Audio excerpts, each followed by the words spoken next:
En mi opinión, la pregunta no es por qué la gente reincide, la pregunta es por qué la gente no reincide. Me explico. La mayor parte de las personas no delinquimos porque está prohibido. Otros no delinquimos porque se nos amenaza con la pena. Bien, cuando un sujeto sabe que está prohibido y sabe que existe la pena y lo comete, esperar que no lo vuelva a hacer porque se le ha castigado es esperar un efecto mágico del castigo. Si no hemos conseguido que no lo hiciera la primera vez y no nos preguntamos por qué lo ha hecho y no intervenimos en las razones que le han llevado a hacerlo, ¿por qué esperamos que no vuelva a hacerlo? ¿Quiero decir que el castigo es inútil? No necesariamente. A lo mejor el castigo ha evitado que muchos otros lo hagan. Pero esperar que este sujeto no vuelva a hacerlo solo por esto no es razonable. Y entonces la pregunta que hay que hacerse es ¿qué hacemos para que no reincidan? Bueno, yo creo que para contestar esta pregunta lo primero que hay que hacer es dividir entre el tipo de delito, el perfil de la persona que lo comete y luego también cómo es el proceso de adaptación a la libertad. ¿Por qué? Porque tenemos delitos como por ejemplo los homicidios que tienen una tasa de reincidencia baja, pero tenemos robos y hurtos que tienen las tasas más altas. En medio, agresiones, violencia de género, seguridad vial.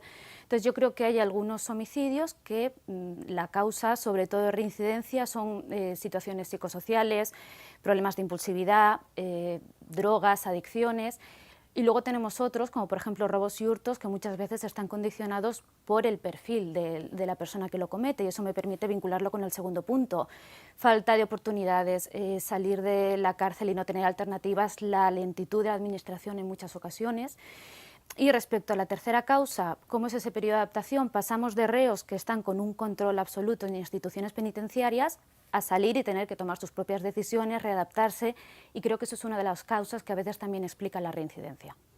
Es una pregunta compleja y podemos señalar múltiples causas y además cada persona es una individualidad, pero sí que en términos generales se indica que los problemas de exclusión social, problemas vinculados a la dependencia a las drogas y problemática de salud mental estarían en la base del mayor número de delitos. Lo que sí queda claro es que la reincidencia lo que manifiesta es el fracaso de la pena de prisión, porque como sabemos la Constitución nos dice que la prisión está orientada hacia la reeducación y reinserción social. Si la persona reincide, pues tenemos un fracaso.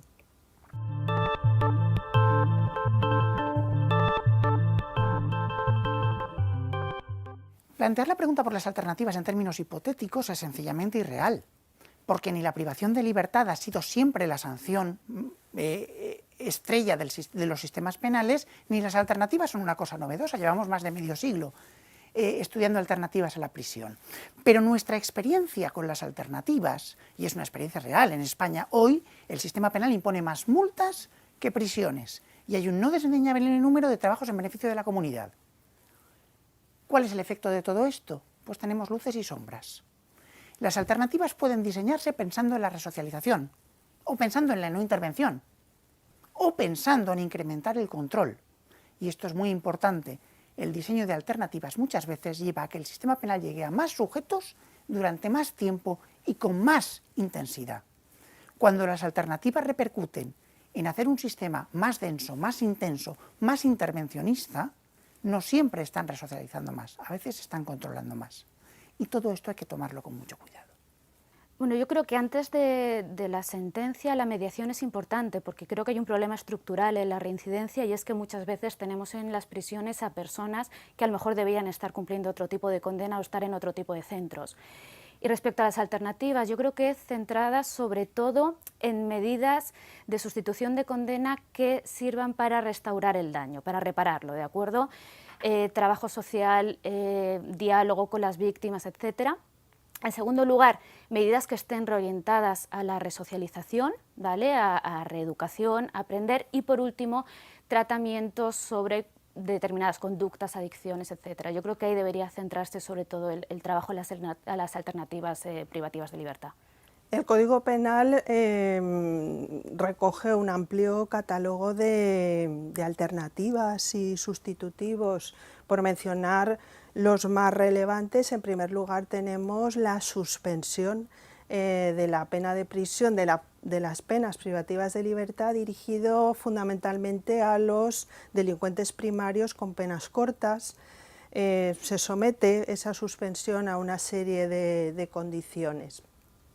Otra alternativa es la pena de trabajos en beneficio de la comunidad, que es una pena que voluntariamente tiene que asumir la persona condenada, y en la que normalmente va a realizar una serie de trabajos relacionados con el delito que cometió, o bien se cumple mediante programas también relacionados con el delito cometido. En el marco de la suspensión y de la pena de trabajos en beneficio de la comunidad, a mí me gustaría destacar la importancia de los programas de justicia restaurativa. Los programas de justicia restaurativa tienen importancia en la resocialización, pero sobre todo también son muy importantes para atender a la víctima del delito. El ejemplo más claro de justicia restaurativa es la mediación, es un encuentro entre el victimario y la víctima, un encuentro voluntario en el que el victimario reconoce el delito cometido y se da cuenta del daño que ha causado, y por otro lado la víctima se siente reparada. Por lo tanto, son programas que aunan esas dos finalidades. Y también es importante señalar en el marco de las alternativas los programas de tránsito hacia la libertad, y ahí tenemos la libertad condicional y la medida de seguridad de libertad vigilada, que ambas implican un acompañamiento de la persona desde la prisión a la vida en libertad.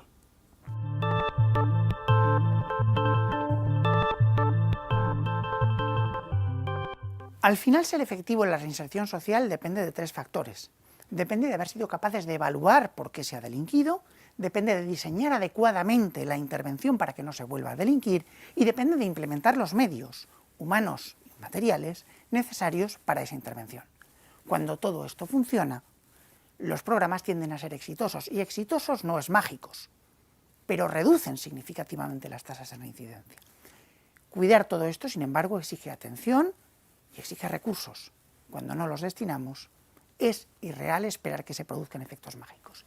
Y si seguimos insistiendo en la pena de prisión, y en nuestro sistema de momento no parecemos dispuestos a renunciar a ella, hay que tener mucho cuidado en diseñar adecuadamente el tránsito de la prisión a la comunidad. Porque esperar que esto suceda bruscamente no lleva a buenos resultados en términos de reinserción. Las que atienden a la conducta. O sea, hay planes, por ejemplo, contra agresores de familia, contra delitos de índole sexual, que trabajan lo psicosocial, que trabajan en tratar de modificar esas conductas. Luego otras que están orientadas a la formación laboral y los procesos formativos de las personas reincidentes o que han cometido algún delito. Y por último también políticas como específicas, por ejemplo para migrantes, ¿no? Bueno, pues aprender la lengua, las costumbres, darles canales de resocialización. Y por último, y también me parecen importantes, las que están orientadas al tránsito, de pasar de una privación de libertad a la libertad, ¿no? Yo creo que esas medidas han sido como las más importantes o las más exitosas. Vamos a ver, las políticas públicas tienen que ir dirigidas a las que hemos significado como causas del delito. Si hemos hablado de exclusión social, problemática de drogas y salud mental, pues ahí encontraremos las principales políticas. Por tanto, en el ámbito o para luchar contra la exclusión social, todos aquellos programas que favorezcan a las personas que pertenecen a las clases más desfavorecidas van a ayudar a disminuir los índices de la delincuencia. Hay un estudio muy interesante de hace poco tiempo, del 2018, realizado en Estados Unidos, que marca la relación entre la elevación del salario mínimo y la disminución de las tasas de delincuencia y reincidencia. En el ámbito de los programas de salud mental, pues, la aplicación de programas terapéuticos es fundamental, y es interesante la experiencia holandesa, que ofrecía a los internos con problemas de salud mental el ser tratados por instituciones terapéuticas en la comunidad, y eso provocó el vaciamiento de las prisiones holandesas. Y en nuestro país, pues yo creo que es destacable la colaboración público-social con las entidades del tercer sector. Las entidades del tercer sector en nuestro país son fundamentales en la aplicación de programas de tratamiento tanto dentro de prisión como en medio abierto.